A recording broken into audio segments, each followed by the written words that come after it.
Hi, Bernie. Hi, Bob. How you doing? Great. Good. Let me introduce us. I'm Robert Wright. This is the Wright Show, available on both streaming video and via audio podcast subscription. And you are Bernard Beitman. You're in Charlottesville, Virginia, because you're a visiting professor at the University of Virginia at the medical school there. And you're a psychiatrist, and you are the author of Connecting with Coincidence, a book about, about coincidence. The subtitle is The New Science for Using Synchronicity and Serendipity in Your Life. And I'm very interested in that, not just because I have a life, but because the idea of synchronicity, which is Carl Jung's term, I think, is one I've never been really that clear on. So I wanna in the course of this conversation delve a little into Jungian thought. I know you're a psychiatrist in the to some extent in the Jungian tradition. But first, why don't we talk a little about the whole idea of a coincidence? I mean, it seems like there are at least two schools of thought on coincidences. One is they're just coincidences. And any kind of meaning that we get from them, we are imposing on them. They are just random juxtapositions that happen to seem amazing, but in some sense aren't. There's nothing deeper. And then there's the view that, which I guess was Jung's view, but you can help me out here, that no, there's actually something not entirely random sometimes about these juxtapositions that seem amazing. There's something more going on behind the scenes or something. Beautifully said, Bob. Beautifully said. Another way of saying it, the confusion of what you just tried to describe is there are no coincidences. And by that, people mean either they're random or they're caused by God. And the reason they say there are no coincidences, or they're just coincidences, on the one hand, is the term coincidence implies a possible cause, but one that we haven't quite figured out. Otherwise, it's random, everybody knows it, but the juxtaposition of the two or more events suggests maybe there's a cause. But when people talk about there are no coincidences, the statistics guys say that we know the cause, they're random. Mm-hmm. And the religious people suggest we know the cause, it's God. And what I'm looking at is the possibility that there are causes, and there's a causal range that we haven't quite paid attention to with those two explanations, and that's us. That we're in between random and God. We have something to do with creating many of the coincidences that I describe in my book, and I try to be able to describe those. Now, when you say we have something to do with it, do you mean more than that we place the meaning on them? I mean, we clearly, that clearly happens, right? And there are, I mean, is that enough of a question, or should I say more? Please say more, because you just froze up. Yeah, so did you, but I don't think the audio recording itself was impeded. So, I mean, yeah, the apprehension of meaningful coincidence clearly involves the human brain. Yes. The apprehension of meaning. I mean, you can look at something and go, amazing things are going to happen if you go through life long enough. It would be amazing if amazing things didn't happen, given how often, like, symbols and things are randomly juxtaposed, right? Like, it would be pretty amazing if I was never, ever thinking about something and then turned on the radio and heard a song that seems relevant. Given the number of times I've turned on the radio while thinking of something, what would be amazing is if there was never a seemingly meaningful juxtaposition of things, right? So in that sense, if you take and I guess I'm now in the interpretive realm of kind of, it's only a coincidence, but in that sense, any meaning that I'm getting out of the coincidence is, of course, involves my brain. I'm making the meaning out of the coincidence. But if that's what you're saying, then you're still in the, it's just a coincidence school, right? And then the brain makes something of it. There's no question that there are events that are best called random, out of which we make meaning. Mm-hmm. No question that that's right. I'm talking about even the thinking of someone and having them call one, which, as you say, there are so many intersections between events that we observe and are part of that it would be surprising if we didn't have something weird happen. The statisticians like to call that the law of very large numbers or truly large numbers. They get us a little confused because there is another statistical law called the law of large numbers, which is provable. But it's not provable that the law of very large numbers is true, because when you take very low probability events, you have to take an infinite time span to be able to see that a thing that was very, very low probability might take place.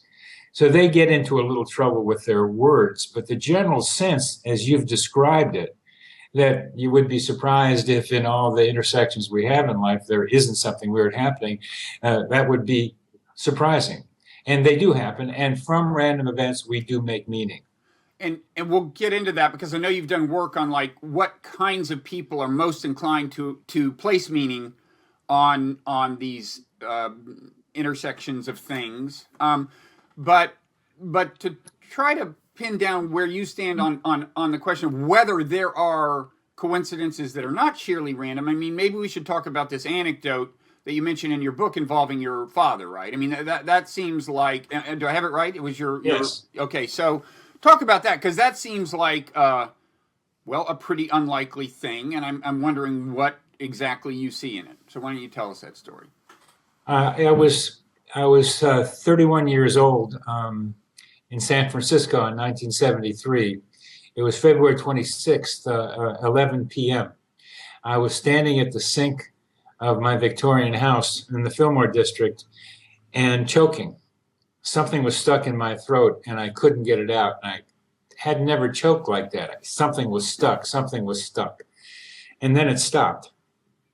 The next day I found out that my father in Wilmington, Delaware, 3,000 miles away, had choked on his blood at 2 a.m. in Wilmington, Delaware on February 27th. 2 a.m. was in Delaware was 11 p.m. in San Francisco. I began to wonder how that happened. I began to wonder if other people had experiences like this. Ian Stevenson here at the University of Virginia was here. He's now deceased. Wrote a book called Telepathic Impressions, in which he collected stories much like this, where a person, usually with a loved one, had an experience that at the same time was like the experience of the person who was having difficulty. I call it simulpathity. Pathity meaning emotion or feeling, and simul at the same time. I was on Wisconsin Public Radio talking about this just last Thursday, and one of the callers called in about one of his triplets. He was a triplet and woke up in the middle of the night with a lot of pain and distress. At that same time, he found out the next day one of his triplets had been in a severe automobile accident. These are common experiences. I have a survey called the Weird Coincidence Survey. You can go on my website and take it to see how sensitive you are to coincidences. Mm-hmm. In that survey, there's a question about simulpathity, and occasionally many people have such experiences. So the data are there that what I experienced with my father, the simultaneous choking 3,000 miles away, are common experiences of human beings.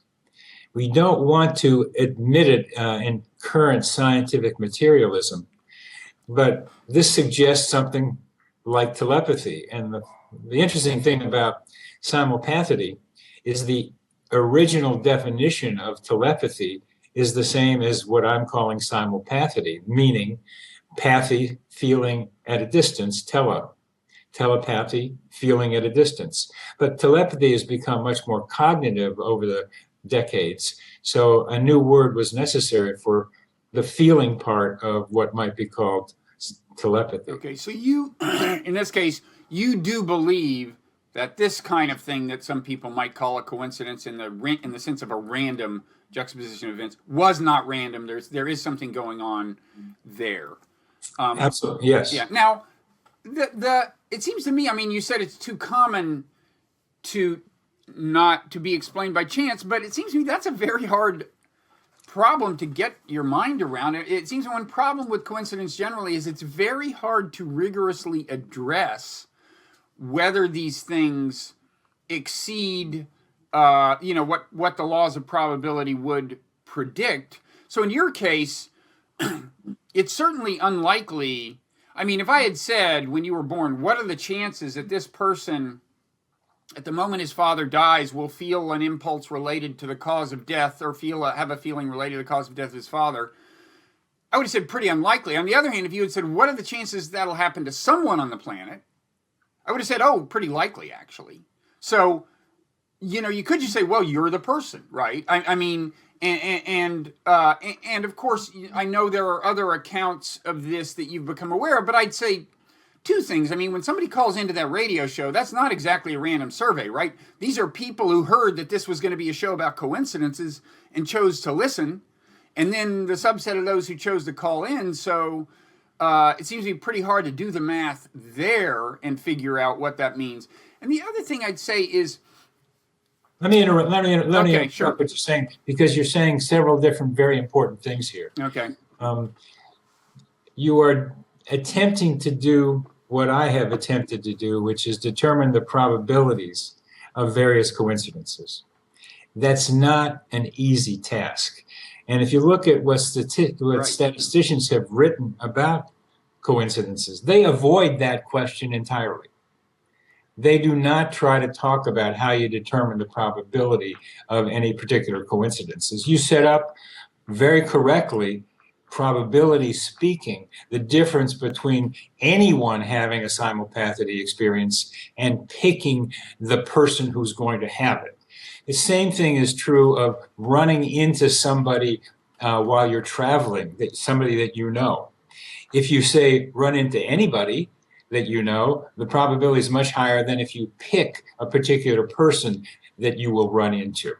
So you're playing correctly with probability questions. But what I want to be able to do is first categorize coincidence into subtypes so that I can begin to approximate the likely probability variables that come into determining the specific probabilities of particular kinds of coincidences. Because there are very different kinds of coincidences, and you can't just talk about them generally. Going back to Jung, one of the problems I think you might have with synchronicity is it covers a whole range of coincidences. Very many different types, from thinking of someone and they call to simulpathity experiences, which have very different base rates of probability taking place. Right. And one interesting thing about you're emphasizing this, what's your word for telepathy? The simulpathity. Simulpathity. Simulpathity. It is that clearly is a subset that has a distinct positive explanation. In other words, what you're suggesting that maybe among kin or something, there's some kind of special relationship that's actually, I don't know whether you want to say it's really would be incompatible with the laws of science or not. I mean, one thing I've always thought is that mind reading, for example, cognitive telepathy, you might say, if it turned out it was happening, I wouldn't say that overthrows the whole scientific paradigm. I mean, we know that when people have thoughts that their brains emit waves, it's not in principle impossible that me standing next to someone could have some sensor in my brain that picks up the waves that we know go beyond their cranium. So, I guess I should pause there and say, it sounds like from something you said earlier, you're saying that if you accept your interpretation of the event you experienced involving your father's death, then that is incompatible with scientific materialism. There must be something more than beyond the scientific paradigm.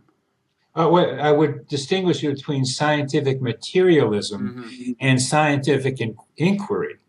There's plenty of data to suggest that telepathy exists. It's just that the current materialistic paradigm rejects it, that it's not something that's acceptable, because in truth, there is no good theory about how telepathy works. But the data for its existence, both in personal experiences and out there in laboratories all over the world, including, if you would like to see the book Irreducible Mind, edited by Ed Kelly and others, and Dean Radin's book, the data are there. But there are a lot of situations that perhaps you've heard of. I find quite humorous, but very descriptive. Somebody submits an article to a journal that demonstrates that telepathy exists. And a reviewer says the methodology is great, the statistical analysis is done very well, the conclusions are drawn from the data, but I don't believe it, so I reject the paper. Yeah. Well, we probably don't want to get involved in a discussion about telepathy literature broadly, but like, shouldn't these things be replicable? I mean, if there is a solid methodology, hasn't it ever happened that the pro-telepathy people say, look, do the experiment yourself, and someone actually does it? Or say, let's do it together, and we'll have, like, referees observing, right? It just seems like you would be able to get to the bottom of this if under specifiable circumstances the phenomenon does show up. It's a more important question than this, Bob. As we're talking, whenever I get into this subject with people, I have to ask, what is your basic belief about the subject, in this case, telepathy? Where are you on it? Because we can talk in all kinds of detail in response to what you just said, but it becomes a kind of like, I can say this and you can say that sort of thing. Do you have any experience yourself with telepathic connections?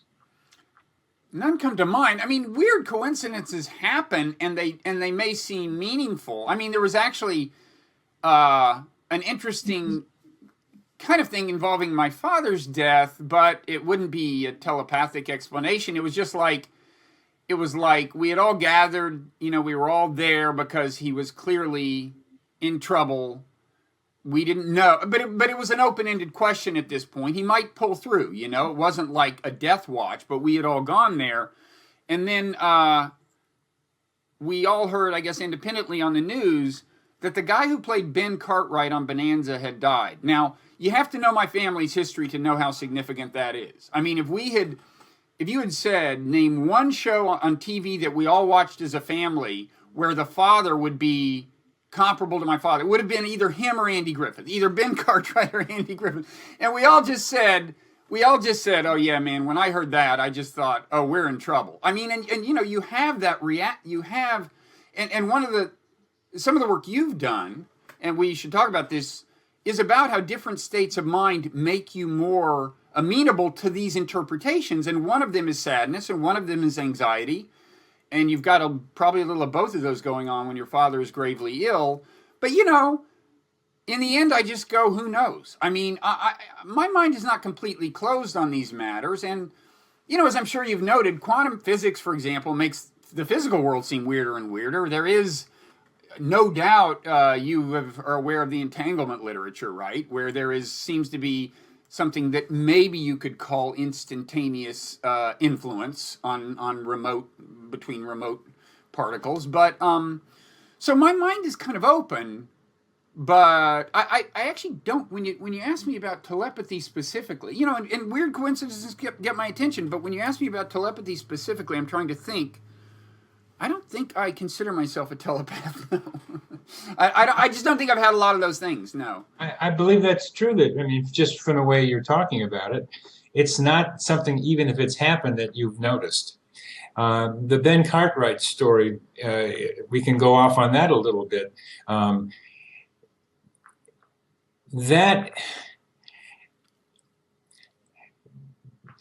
That suggests something that I believe is true, that we live in a forest of symbols. Mm-hmm.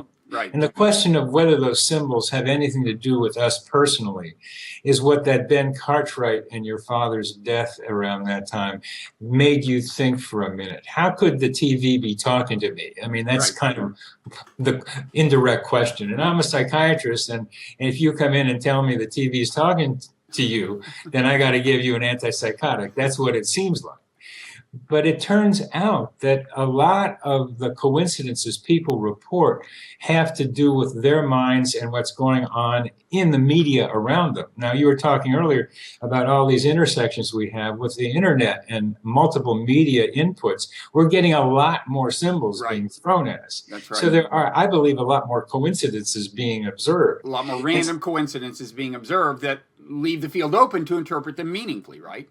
Well, how random they are and what we mean by random. Would you please define random for me? Well, it's, I mean, there is the mathematician's definition, which I can't bring to mind anyway, but I think what I mean is that, for practical purposes, what I mean is that the interpretation that, hey, given that I turned the radio on and this song was on, like I'm trying to decide whether to accept this job, right? And this song comes on about some guy who had a terrible experience at a job and got killed on the job, and I go, so I'm not going to take that job. As a practical matter, what random means is that interpretation is wrong. The interpretation that this means I'm in some sense supposed to not take this job is just wrong. I mean, that's the practical payoff of what I mean by random, right? Now, in other words, that the fact that the song came on while I was thinking about this thing is a coincidence in the common sense of that term, is what I mean. I think it's important that you can't define random. Well, I think it's because most people can't. They define them almost like ipso facto, if that's the right term. They define them by what they mean, the outcome that they want it to be to mean, which means you told a story about the radio already knowing what the conclusion was going to be, that there was no reason for you to go along with what the radio said to you. What random means is that the two events are independent of each other, that they don't have anything to do with each other. Like had I died that morning and not been around to hear the song would have still been played. That's in a way where it is not related. The playing of the song, the causal forces that led to the playing of the song are unrelated to the causal forces that led me to be having the thought I was having when the song came on. And right here is a little bit of the story of a leader of a group of 10 people, including him, are crossing a river. And he wants to make sure that everybody gets across the river. And he gets to the other side, and he counts the people, and there are only 9 people. He forgot to count himself. Okay, but I don't get the take home here. You neglect the fact that you turned on the radio. Okay. But that's the other thing I'd say is the fact that I turned on the radio is unrelated to the probability of that radio station playing that song. That's one thing random means. The radio station was going to play that song. Right. That was going to happen. Right. You turned on the radio at the time they were playing the song. Yeah. I'm saying that's not random. I'm saying that there was something about you that had you turn the radio station on at that time. Well, yeah, it wasn't a coin flip question as to whether I'd turn the radio on. Maybe I'm the kind of guy who turns the radio on when he gets in the car. That's true. And that increases the probability that you'll find a song like it. You'll find something that might be meaningful. Oh, sure. And that gets back to kind of one thing you're saying is that there's all kinds of things about the modern environment that increase the chances of observing a coincidence. But let me just try to get... You still had a very good point there. You had a base rate of you being a guy who gets into your car and turns the radio on every time. And let me give you a different story from that, where the base rate of turning on the radio is much lower than your hypothetical getting in the car each time. Mm-hmm. It involves Sissy Spacek and the coal miner's daughter. Loretta Lynn had been wanting Sissy Spacek to take this role. She'd been going on the Johnny Carson show, other TV shows, saying, I want Sissy Spacek to play me in A Coal Miner's Daughter. Sissy Spacek was ambivalent about it. Mm-hmm. People were telling her to do it. People were telling her not to do it. So she and her husband flew to Washington, D.C. to visit her husband's mother. Mm-hmm. Her mother didn't know much about country music, was more into classical music, and suggested that maybe Sissy and her husband pray on it. So they prayed a little bit and got into her mother's Cadillac to go for a ride just to think about it. And her mother's radio station was usually turned to classical music. They turned the radio on, and there was Loretta Lynn singing A Coal Miner's Daughter. That made Sissy Spacek decide to go to take the part.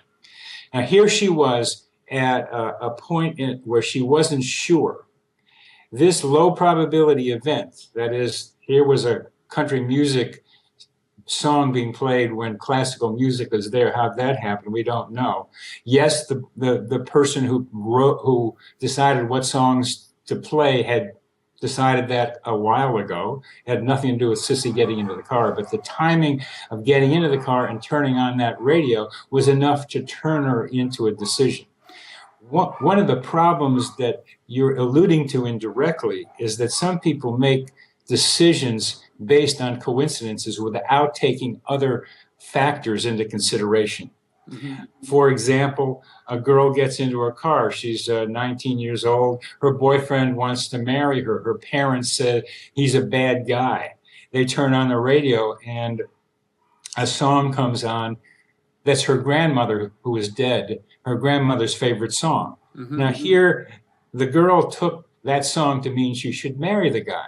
But you have to take other information into consideration when you do that. Now that leads to something interesting. First, let me ask just one clarifying question, and then we'll move on to the something interesting I think that raises, which is just the reason I'm kind of pressing you on this. Wait, are you saying that something weird was maybe going on with Sissy Spacek? I mean, the reason I'm asking the question is because you've said you do believe sometimes these things are kind of, you might say, intrinsically meaningful in cases where what's happening is that you are remotely sensing the feeling of someone and remotely sharing the feeling of someone. You think that happens. That's not kind of scientifically accepted, but you think that happens, and that could explain a certain category of experience. Now, yes. Now, for turning on the radio to create intrinsically meaningful things would be that would take a different kind of explanation. Some might say, well, it's God.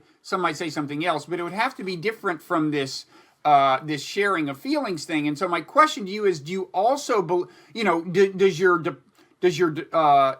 departure from scientific orthodoxy go beyond your believing in this shared feelings thing and thinking that other categories of coincidence too may well be, or even are, what I'm calling intrinsically meaningful? I think you know what I mean by that.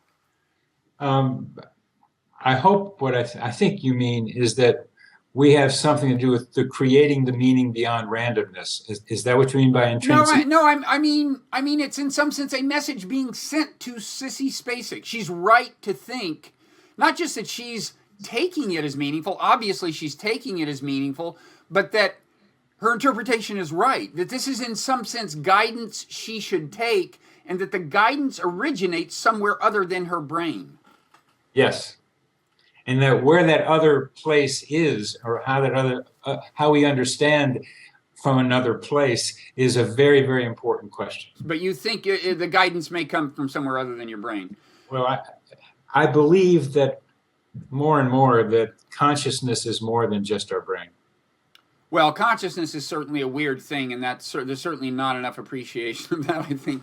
Let me move now, though, to the question of cases where our brain, there could be a case for taking guidance from coincidences, even if you think your brain is imposing the meaning. In other words, it's like, I think sometimes, and I'm a real noticer of coincidences, okay? And I think a lot of people are actually. I have asked large rooms of people, including undergraduates, like, have you ever been in a case when you were under pressure to make some decision, should I ask this girl out? Should I take this job? Should I break up this relationship?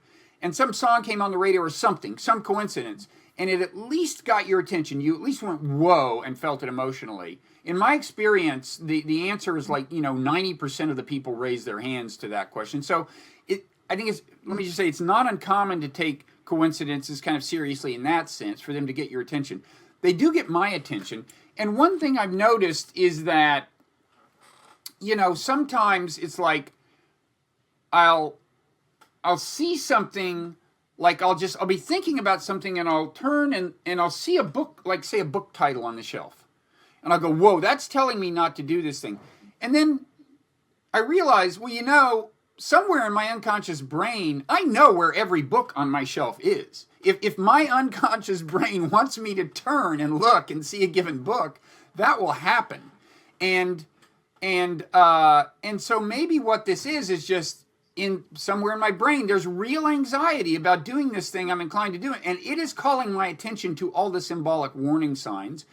And maybe that's a good reason to pay attention. Maybe you should trust your unconscious. There are views that you shouldn't, but there are views that you should. Is that something that your work gets into? That's very nicely said, Bob. I am somewhere in this unconscious, subconscious terrain between Jung and Freud. Freud had a personal unconscious, which mostly had to do with interpersonal relationships and childhood upbringing. Jung was most interested in the collective unconscious. I'm interested in the area in between that connects us to our environment, includes people around us, but in ways that we haven't yet quite paid attention to. What you just described as your subconscious knowing where all the books are and then turning your attention to the place that will get your attention best is a subset of the subconscious that I am talking about. Okay, so we've gotten into Jung and Freud, so maybe we should take this opportunity to talk a little more about how Jung informs your thinking. And I mean, he had this idea of synchronicity, which I think he called an acausal connecting principle. So yes. not causal. I never really understood what that means. I gather it gets into his theory of archetypes, which is another thing I'm not totally understood. Do you want to talk a little about what Jungian synchronicity means to you? The two words that you're having trouble with, I have trouble with too, and I think you have to delve deeply into Jung and you still come up with some questions. What I like to think of acausal meaning is that we don't have a causal explanation in current scientific terms. Mm-hmm. That there is going to be a way to understand it that's beyond what we currently understand scientifically.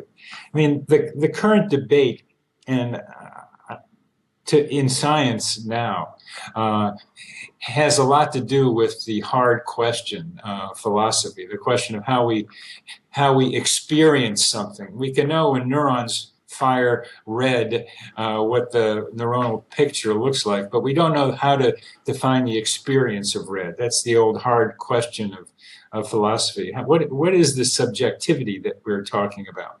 And the subjectivity gets into what Jung was trying to talk about as acausal. He gets into the collective unconscious. He gets into the unus mundus. He gets into ideas that we're part of a greater consciousness and that our minds are not as separate from each other and what's around us as we tend to think. Western materialism has made us think we are just all unto ourselves. The connections among us are mostly bartering and financial. What can I get from you? What do you get from me? The emotional parts are in there too. What can I get from you emotionally? But what simulpathity begins to suggest is that we're connected in ways that we have not yet appreciated. And Jung was trying to talk about the ways in which cultures are connected, how there are common symbols in all the different cultures. And that's what he meant as evidence for the collective unconscious. You bring up archetypes. Well, archetypes are symbols that seem to go across cultures. They're patterns of thought and behavior. They're neither thought or behavior, but they're patterns by which people and cultures behave. The most common ones, obviously, are father and mother, but there are many, many others. And when Jung talked about coincidences or synchronicity, he used the phrase constellating an archetype. Now, constellating is a wonderful word because it sounds like stars and constellations. So it expands your mind just even thinking of the word.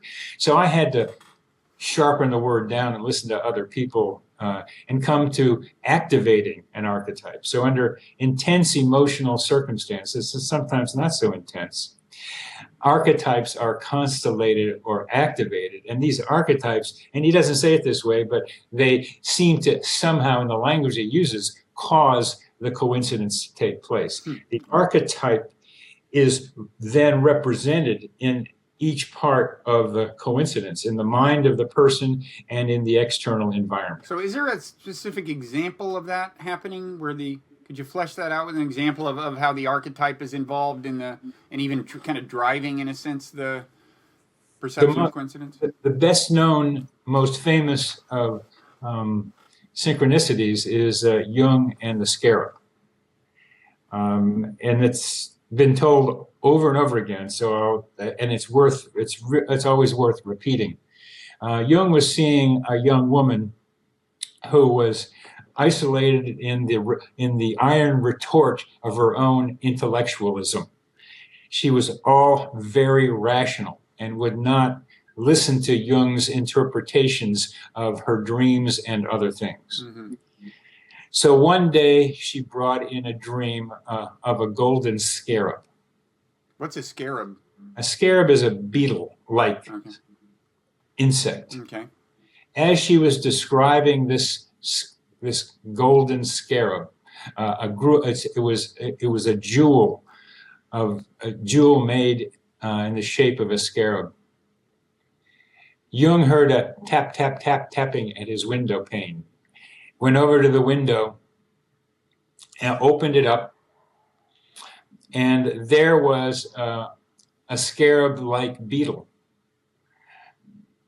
that was not common in Switzerland. Mm-hmm.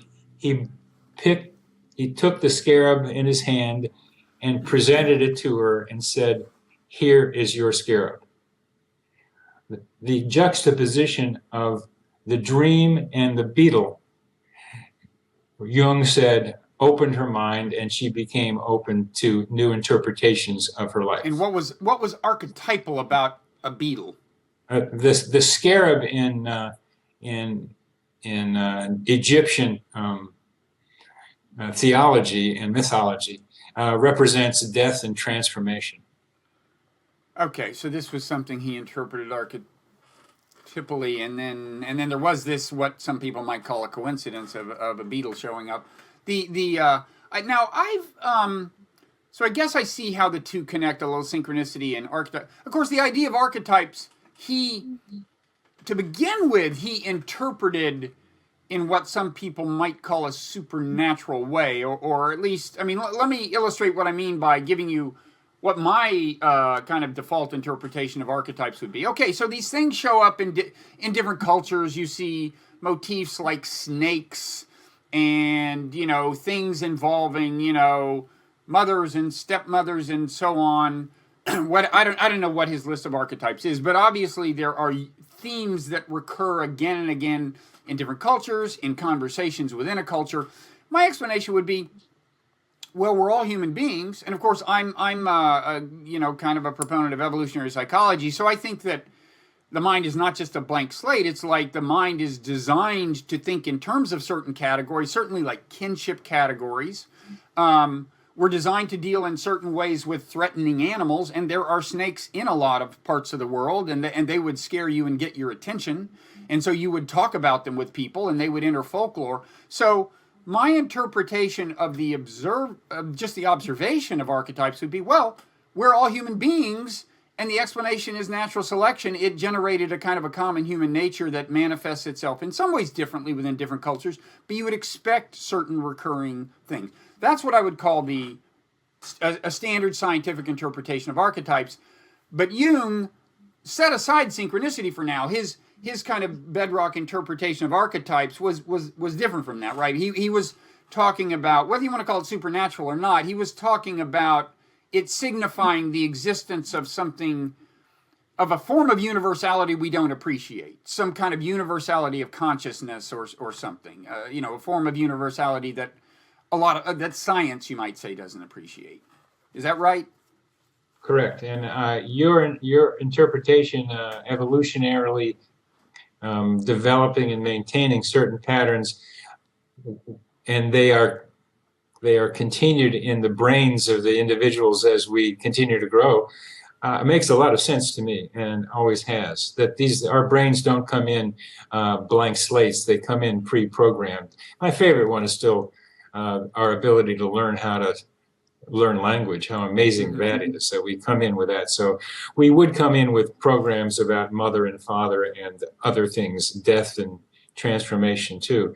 So I'm not against it all. In fact, more supportive of the way you just described the potential for archetypes than some might be.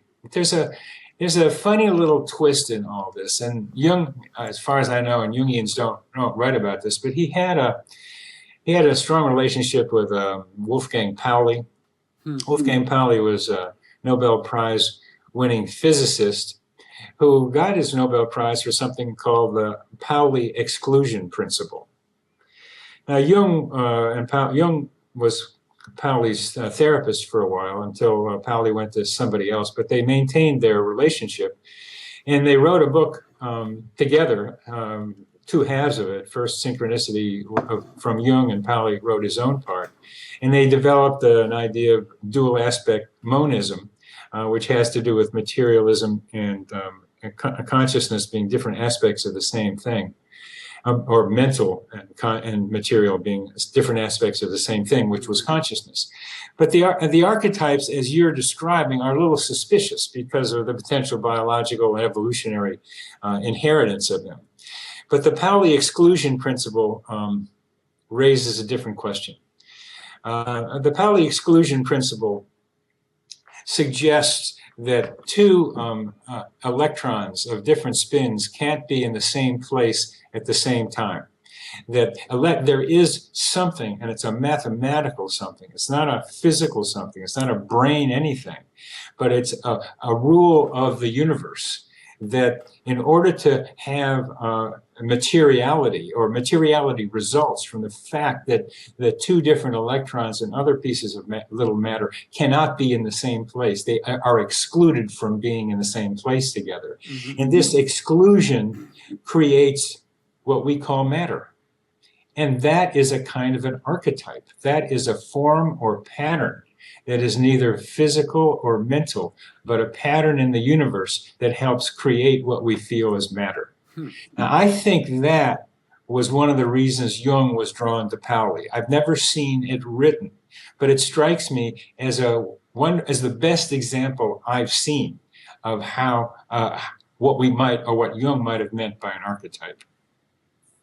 That idea that two electrons with the same spin can't occupy the same space, or I may not be saying that correctly, and I'll have to go back and look at it. But two subatomic particles can't be in the same place at the same time. And I did the spin thing because I think I might have mixed it up with entanglement. Entanglement. Yeah. So I now stand corrected correctly. But how is that an archetype? I mean, that seems to be kind of commonsensical. It's what I would have guessed. I mean, when I think of particles, I think of them as occupying separate spaces. They have. Again, I can't explain it to you, and I thank you for asking me. I'll have to go back and read it again. It's been a while since I've never been able to really talk with anybody about it. So you look at it yourself. Look up the Pauli exclusion principle in Wikipedia, and you'll see that it's a little bit more than what you talk about as common sense. Because if it were so commonsensical, you wouldn't have got the Nobel Prize for it. So I guess what we can say for sure about Jung's notion of synchronicity, to get back to that, is, yeah, he was in the school of thought that there's something more there, you might say. This is not every coincidence is a, quote, random in the way we, kind of mean that, juxtaposition. And you are right to see meaning in them, not just in the sense that maybe it's your unconscious mind telling you something, but there is in some sense meaning infused in these coincidences from, you might say, beyond your own mind, somewhere outside of your own. What you called inherent meaning. Yeah, intrinsic meaning. Yeah. Intrinsic. So he is in that school that as a scientific materialist might put it, that school of thought that there's something weird going on here.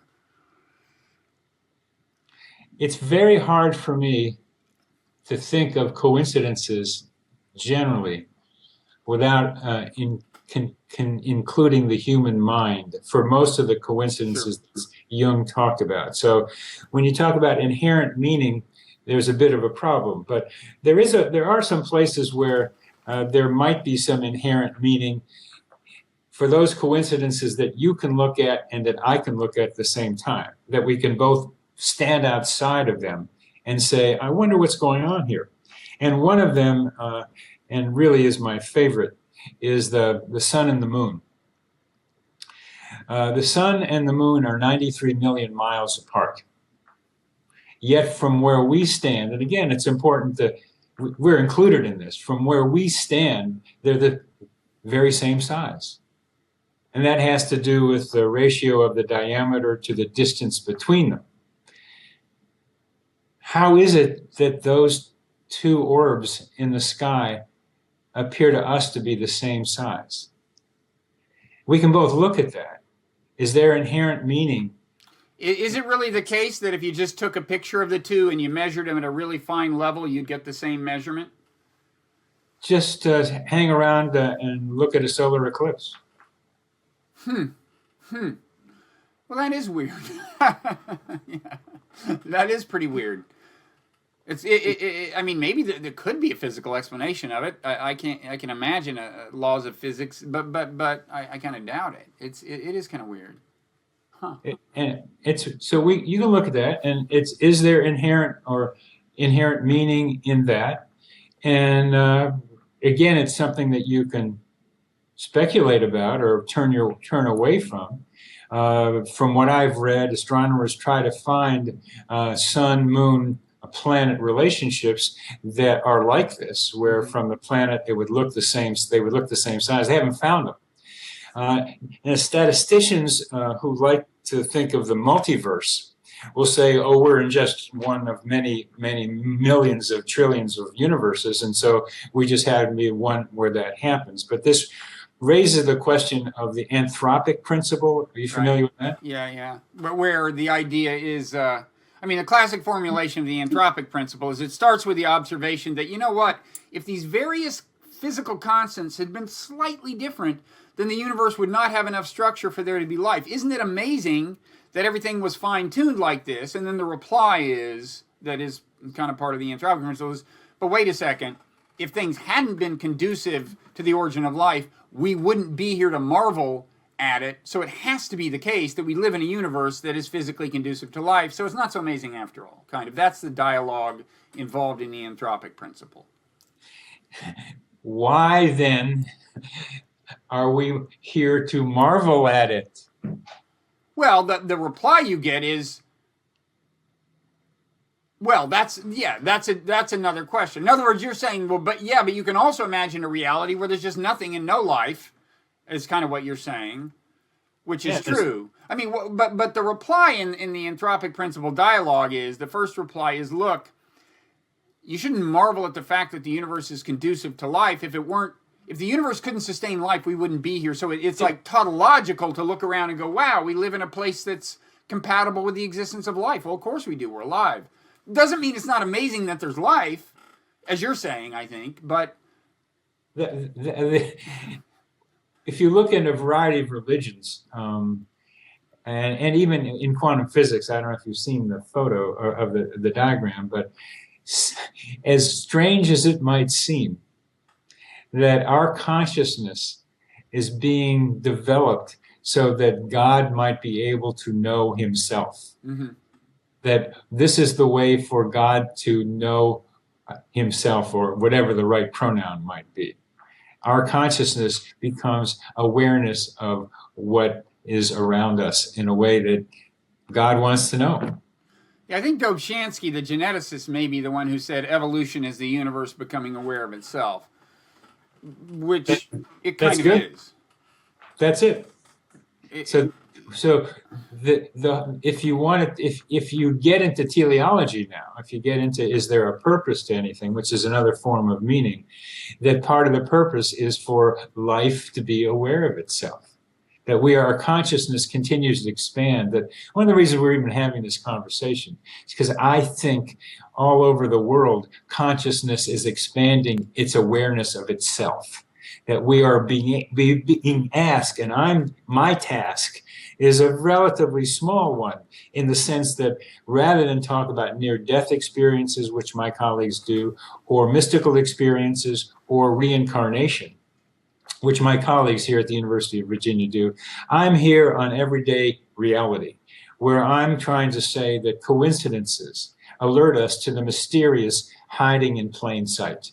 That behind this curtain that we call scientific materialism, there are stranger things happen than we have been able to accept up until now. And the simulpathity is one of my experiences that other people have that suggests there are ways that we are interconnected with each other that we don't recognize, of which we're not quite fully conscious. So I'm trying to be able to suggest there's more going on, and that there's a lot more going on than even what I'm able to talk about. Mm-hmm. And this gets back to my original kind of skeptical question of like, but wait a second, isn't it so hard to formulate like the mathematical question of what would, when a coincidence truly is extraordinary, right? In other words, when it really, whether the number of seeming coincidences really exceed the number of seeming coincidences you would get from sheerly random juxtaposition seems to be such an unfathomable, it's one of these mathematical things that's in principle doable, but given the complexity of reality is impossible to do. And so that was, but we've had that conversation. Let me ask you a question that's relevant to it, which is, because you talk a little about the work you've done and looked at on how certain states of mind make us more inclined to interpret things as meaningful coincidences. Sure. States of mind and situations in life. Transitions like the one you described with your father and being around, maybe yes, maybe no. Traveling, sickness, job loss, new births, weddings, all are transitions that tear at the web of regular reality. And I think in a way let things in as well as alert us to more. The fundamental element of noticing coincidences is being more alert to what's going on around us.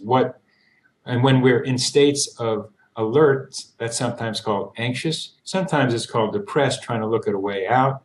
People who are searching for meaning in life are looking around. People who are in high emotional states, who are very happy, tend to be able to think that the world is around for them, and you can get into grandiose positions and do that too far, and you become... Right. I'll bet people in the manic phase of manic depressive illness are more inclined to see coincidence, aren't they? Yes, and that's again why, almost like the TV set talking to you. Right. Everything is an omen. Everything is just charged with significance. Yeah, and I remember one manic patient who had just that experience, but she couldn't make sense out of it. Everything was charged with significance, but she was trying to see how it all fit together and was overwhelming her.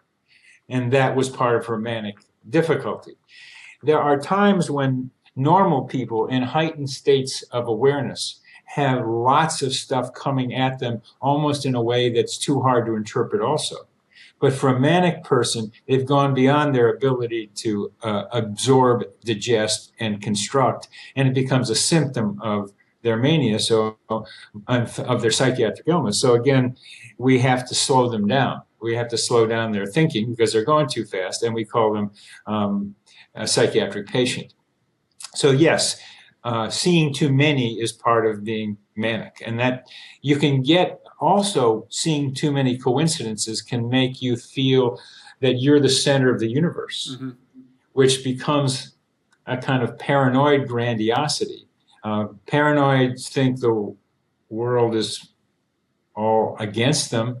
Grandiose think it's all going for them. But you can see the pattern is very much the same. I'm the center of everything. People who aren't either too much in either direction and have a lot of coincidences can get caught up thinking they're the main character in life. And for them, they are. But what you end up learning is that there are other people like you, separate from me, and me separate from you, where you're the main character in your life story, and you are the center of your life story.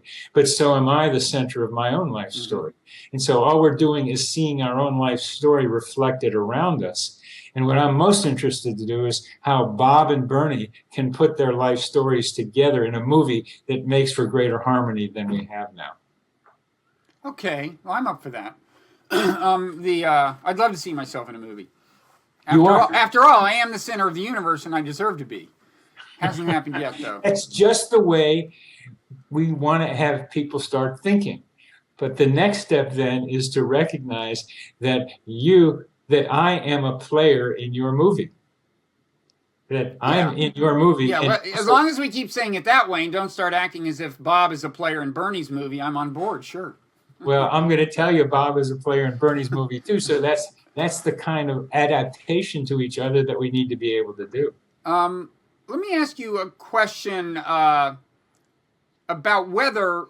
Okay, so it's an interesting observed fact that certain states of mind make us more inclined to actually take guidance from coincidences, I think. And whether that points to a sense in which this could conceivably be, as biologists say, an adaptation. In other words, something that natural selection inclined us to do, because you said, okay, being sad and being anxious incline you to accept guidance from coincidences. Well, you could argue that in both of those cases, I mean, there could be two things going on, right? You could say, as we suggested earlier, that, when you're anxious, I mean, maybe your unconscious mind is processing more than you're processing consciously. So it can present the conscious mind with good guidance in the form of, by calling attention to these things. And that could be the case both with anxiety and with sadness. But the other thing about those two conditions of anxiety and sadness is, even if the unconscious mind isn't going to present you with particularly good guidance, you could argue that in both of those cases, any guidance is better than no guidance. So if you were like almost paralyzed by sadness and depression, any kind of plausible path forward, yes, you should call this person, is probably going to be better for you than continuing to be mired in hopelessness. And with anxiety, if you've been dithering for several days over a decision, just flipping a coin is probably going to be better for you than continuing to dither if it's a big and important decision. So I'm suggesting two separate possible adaptive explanations for why we might seize on coincidence sometimes. One is it's your unconscious mind, actually, the fact your unconscious mind can give you good guidance, and the other is just that any guidance is better than no guidance. For either of those reasons, natural selection might have inclined the brain to seize on coincidences and take guidance from them under certain circumstances. I ask you to look at my Psychology Today blog, where I have 4 or 5 different posts on statisticians and probability and coincidences. You see a more extended discussion of those. Okay. The one that is going to come out at the end of this month will be on the evolutionary adaptation ability of coincidences, because what coincidences allow us to do is question whether there's a connection between what appears to be two events coming together. Mm-hmm. And if we can find some underlying cause for that, that helps us understand the world better. And we've been doing that for centuries, for millennia. If one thing happens and another thing happens, if I see a footprint here of an animal and then the animal's over there, then I can make those connections. It's no coincidence between that footprint and the animal actually existing, as a simple example. So that's a coincidence. Is there a connection? Yes. And there's an animal that I can figure out is correlated there. So sometimes we can find causes for correlations. And that's why we're alert to coincidences generally. They help us in the way you just talked about. But as I listen to you, I suggest that the way you're thinking about coincidences is very consistent with another New Yorker, or a New York guy up the street from you, where you are now, named Gibbs Williams. Gibbs Williams was a Jungian and has pretty much rejected Jungian thinking and wants to explain coincidences as the human brain's attempt to solve difficult problems, just in the way that you're talking about. And so he uses Freudian thinking, psychodynamic thinking, to explain coincidences, much in the direction that you're going. And I think they explain a subset of coincidences. I think Gibbs is onto something for a subset of coincidences. I have several examples like that in my book. I call them counseling by coincidences, where the person looked at a circumstance as a way of helping them decide something that was a difficult problem for them to decide, in much the same way that you just did. So Gibbs and you would have a very rich conversation should you decide to talk with him. I think there's more in addition to just I make it up and I look at my environment and find symbols. I think there's more we have to do with creating them in addition to the telepathy part, more than just I take a set of symbols in my environment and interpret them in a way that I need to be able to interpret them. I think we do that. And I think you described that very well. But I think there's telepathy, and there's something that I call human GPS, which allows human geospatial positioning system, which is a way that we have in our brains and minds to be able to find our ways to people, things, and situations that we need. And we don't know how we do it, but we get to where we need to go. I think this human GPS gets us to turn the TV set on at a time that we need it. And I had a great example of that for me when I was writing about human GPS based on many stories that I've got where people end up in places that they needed to be and don't know how they got there. And I was trying to figure out how that might work. So I was bored and confused while I was typing. And I went to the New York Times, which I do fairly regularly online when I'm bored. Yeah. Want to get a little different idea. And right there on the front page, I don't do it every day, and but I do it regularly. Right there on the front page of the New York Times was two Scandinavian researchers who found what they call place cells and grid cells in the brain, in the parahippocampal gyrus, the cortex near the hippocampus, that allows rats to be able to define where they are in three-dimensional space. So we have the capability of knowing where we are, and you would think we do, but we didn't know we did, that we know not only where our bodies, where our hands and head are through human proprioception, but we also know where we are in three-dimensional space. And what I was adding, that in ways that are like simulpathity, we also know where we need to go, where there's something out there that's important for us. So that human GPS capacity allows us to know where we are and then know also how to get where we need to go. Well, yeah, but that seems a long way from what you're positing in the case of coincidences that are telling you where to go. That's right. I mean, that's like, sure, we know where we are in 3D space, but you have to posit a whole nother mechanism if you're going to argue that that coincidences are a message about where to head next, right? There's a whole body of research in parapsychology, so it's ignored, called psi-mediated instrumental responses, PMIR.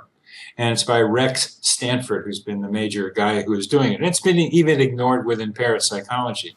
But Rex Stanford has been able to show through his research that we can know something about where something is that's important for us to know and guide us to go there or avoid it. And I'm not going to try to argue with you about this because I think it's a concept that'd be difficult for the way I understand your thinking to be able to understand or accept, rather, not understand, but accept. So I'd rather not try to go into that. I just want you to know where I stand and where our differences are, and where my differences are also with Gibbs Williams, who fits much more closely with you. I think, you know what, you and some of the telepathy researchers you decided should do, find like a really rich person who shares your view. I'm sure they're out there, who will offer some significant sum of money if skeptical scientists will come together and do these experiments that you say are now kind of confined or kind of discriminated. The findings are kind of like consigned to kind of a publishing ghetto or something, you know, because people, the mainstream journals won't take them seriously. And just offer people money to do these experiments under supervision of multiple parties, right? If they're clearly replicable, we should see the results. Have been replicable. They are replicable, and they have been shown. It's the difficulty in accepting. Ed Kelly here at the University of Virginia and our DOPS group have two books, Irreducible Mind and Beyond Materialism, which just came out last year, which show data and have theories about what we're talking about, much more beyond what I'm talking about. Right, but he did the experiments. What I'm saying is, why don't you get some of the skeptics, you know, somebody to pay them to go through with the quote believers and do the experiments together, so that they couldn't, if you're right, they couldn't deny the results. There's something called the experimenter effect, that if skeptics of telepathy, for example, tend to score below chance. In other words, they're worse than chance in telepathic experiments, so that if you don't believe it, you perform worse. You kind of bias yourself in the other direction. In other words, worse than you would do if there were just no effect at all. So they are... Here's random. Yeah, okay. People who are into it are higher than random. People who are very skeptical are lower than random, which again is statistically significant. So that what you believe affects affects the telepathic experience. But of course, what they would say is it works in both directions, and that explains the pro-telepathy results. That's the reply. You would hear. Yeah, that's right. So what I'm doing is not trying to put together any more scientific experiments. I simply wanted to show that coincidences are common, as you have shown with your class, the students, and asking them about. The perception of meaningful coincidences, I think, is pretty common. Well, I just wanted to show that. I mean, I wanted to have data, and I wanted to be able to define the kinds of coincidences that seem more common. There's an article recently in The Atlantic by Julie Beck that put together data in a different way than I did about common coincidences. So we established that there are coincidences, but what I'm doing is not trying to appeal still to the scientific establishment. That's what Ed Kelly and our group are doing. They're trying to marshal the data and give cogent arguments. And I suggest, if you want to read any of it, and they're big books, but there's a lot to them, and the data looks good and the arguments looks good if you give them any chance. What I'm trying to do is go to the general public. I'm trying to say to the general public, as I'm able to do many times, thank you, people tell me, for confirming that what I thought was a strange experience, that I thought was crazy, are really much more common than I realized. And then thank you for helping me understand a little bit about how they work. The general public is a kind of crowdsource to be able to suggest to those people who already have these experiences, that they are much more common and that they are part of an evolving consciousness that is demonstrating this capacity. Okay, final question, and I'll just let you answer it, and then that will be the last word.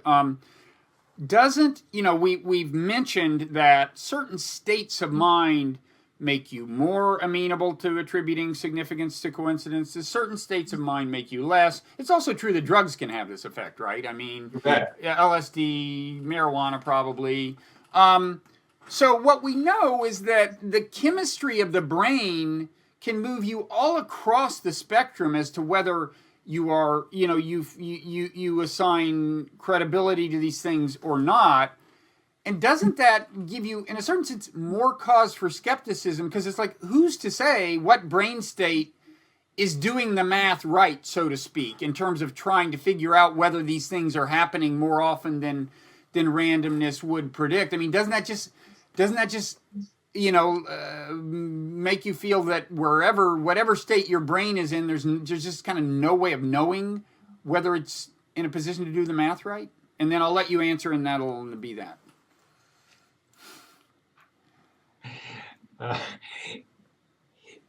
We pretty much end where we began. Your perspective is much more brain-based. Mine is much more consciousness-based. And I've come to this slowly over my life, that I will turn what you said around, that the brain is kind of a filter for consciousness, that we need, as manic people and psychotic people can tell us, we need to be able to filter information that's around us, lots of stuff going on around us. We can't pay attention to the proprioception information that's our brains are processing at a really fast rate. We can't process all the stimuli and stuff going on around us. Our brains modulate what's going on around us so we can deal with it, so that we can be bipeds managing ourselves on Earth. So rather than the brain being the end all and be all of what we're trying to measure, the brain is a reducing valve that reduces a lot of consciousness to something that we can manage. And when you take something like LSD or marijuana under the right conditions, that reducing valve is opened to more consciousness, to more information, to a higher reality, a deeper reality that's around us all the time, which mystics have described many times and in somewhat similar fashion. Okay. Well, thank you. This is very interesting, and I could keep talking because it is so interesting. But maybe on another occasion we will continue the conversation. But meanwhile, your book is Connecting with Coincidence, the new science for using synchronicity and serendipity in your life, by Bernard Beitman, which is you. You write a blog for Psychology Today, I gather, and you have a website called coincider.com, right? Yes, and Facebook called Connecting with Coincidence, and I'm on Twitter also. So I like to talk to people on Twitter. But for you particularly, I really hope you look at the Psychology Today blog, the ones on statisticians. Mm-hmm. Be interested to see what you think about those. I will do that. All right. Well, thanks, Bernie. And thank you, Bob. It was a pleasure talking with you. Same here. Take care.